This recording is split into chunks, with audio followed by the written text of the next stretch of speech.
பண்ணுறதுன்னு பார்க்கலாம். நான் வந்து 100 கிராம் கார்ன்ஃப்ளவர் எடுத்து வச்சிருக்கேன். அதை பார்த்து ஆட் பண்ணிக்கோங்க. அதுக்கப்புறமா வந்து கலருக்காக பவுடர் ப்ளஸ் நம்ம கடையில் வைக்கிற சிக்கன் பவுடர் வந்து ஆட் பண்ணிக்கோங்க. அதுக்கப்புறம் ரெட் சில்லி பவுடர் மிளகாய் தூள் வந்து உங்களுக்கு காட்டுக்கு அந்த மாதிரி ஆட் பண்ணிக்கோங்க. நெக்ஸ்ட் வந்து இஞ்சி பூண்டு பேஸ்ட் அது ஒரு 2 to 3 டேபிள் ஸ்பூன் வந்து ஆட் பண்ணிக்கோங்க. அதுக்கு தேவையான அளவு உப்பு சேர்த்துக்கோங்க. இது எல்லாத்தையுமே ஃபஸ்ட்டு நல்லா கலந்துட்டு அதுக்கப்புறமா கொஞ்சம் கொஞ்சமாக தண்ணி ஆட் பண்ணி ஒரு க்ரீம் மாதிரி கலக்கி எடுத்துக்கோங்க. ரொம்ப தண்ணி விடக்கூடாது. ரொம்ப தண்ணி விட்டிங்கன்னா அந்த மசாலா வந்து பொருளோட வந்து மிங்கிள் ஆகுது.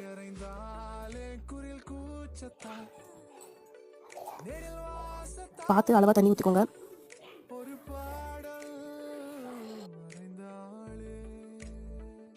அவ்வளோதான். இந்த மாதிரி கன்சிஸ்டன்சியில் வந்து நீங்கள் வந்து ரெடி பண்ணி வச்சுக்கோங்க.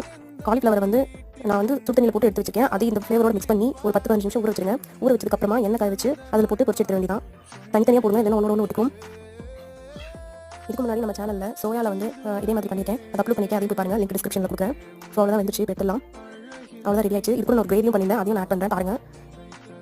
ஃபுல் வீடியோ வேணும்னாலும் சொல்லுங்கள், நான் ஆட் பண்ணுறேன். மஷ்ரூம் கிரேவியும் நல்லா வந்து